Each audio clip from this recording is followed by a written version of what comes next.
Okay, I want to use this as a backdrop. This is obviously Jack Nicholson saying, "Here's Johnny." So let's step up and hear him say it. Here's Johnny. And I'm at the Guinness Book of World Records. The reason I'm saying that, doing it there, is because it's showing the record number of takes that Stanley Kubrick did to get it was 127. And he was a perfectionist. Not a lot of people know this about Stanley Kubrick, but he had a picture that he took as a 5-year-old, posted in Look magazine. So his knowledge of perspective and photography was basically unequaled. If you watch all of his movies are pretty interesting, except for maybe Barry Lyndon. I mean, he directed Spartacus, The Shining, 2001, Lolita, Clockwork Orange, Eyes Wide Shut. Excuse me. A movie about Vietnam, real famous. He didn't do that many movies, but the ones he did were just outstanding. The reason I'm bringing The Shining up, Stephen King, he wrote The Shining, and the book that he wrote is different from the movie that Stanley Kubrick made. Now, he bought the rights to it and changed a whole lot of stuff. So if you would, read the book. Now, in the book, Stephen King's talking about alcoholism and the ghost. You know, he was coming from a bout of alcoholism and the ghost of the past that affect you. But Stephen King bought the rights to it and told a totally different tale. And I contend that Stanley Kubrick was the one hired by the government to fake the moon landings. And he's trying to tell you in the tale of The Shining that he did it. So you can go through several. I'm just going to throw out a few of the things here that the reason that you can check it out. If you look, Danny, the little boy, is wearing a sweater through 90% of the movie. He's wearing the same sweater. And I've asked hundreds of people this question, what is on it? People that have seen The Shining 2 and 3 times, they don't know what's on it. It's got an Apollo 11 on it. Okay? Now, this movie was shot in the late 70s. So, why is he wearing an Apollo 11? Okay, let's ignore that.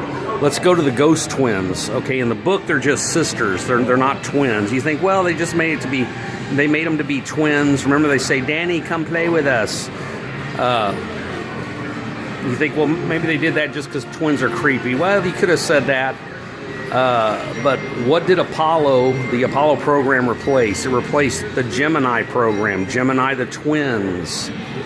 Also, Jack is typing on his typewriter over and over, page after page. In the book, it doesn't say what the sentence is that he's typing over and over, or what he's typing.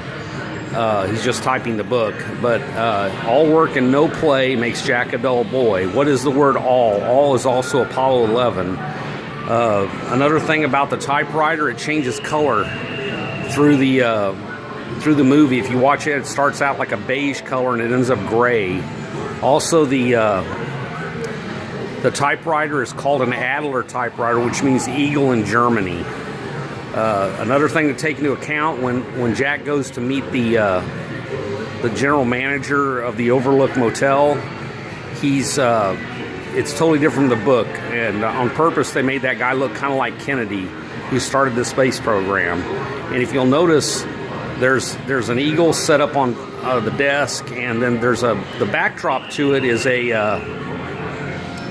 it's almost like a square stage with curtains kind of there, and what that is, there is no outside light there, because through the movie you see Jack, his kid going on his tricycle around the back of it. You see where the office is, and you see people going around the back of it. So it's a fake window. There is no outside window in the manager's office.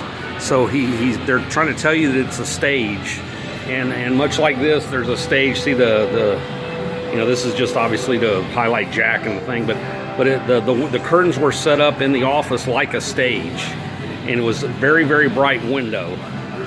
And other things in the movie that you may not have caught, when Jack's throwing the handball against he's trying to kill time and get inspired to write something. He's throwing the handball against the wall. Look at the Indian tapestries that are on the wall. They look like rockets. If you'll notice when his Winnie, his wife, goes with Scatman Crothers into the dry storage and the cold storage, the longest time he talks, he spins around and talks to her. There's a bunch of tang over his shoulders, and there's also tang over Jack when Jack's locked in a different part of the cooler. There's two entrances to the cooler, and he's locked after she hits him towards the end of the movie. He's locked in another side of the cooler that has more tang in it. And there's also baking soda in the background. Calamuth baking soda, which means peace pipe. Stanley Kubrick, this is basically the greatest conspiracy movie of all time. He's talking about the gold standard. So if you remember, the room he goes into is called the Gold Lounge, the Gold Room. And, he goes up to the bartender and the bartender says, "Your money's no good here, Mr. Torrance." So anyway, check that out. Timbo'sPlace.com. Thank you.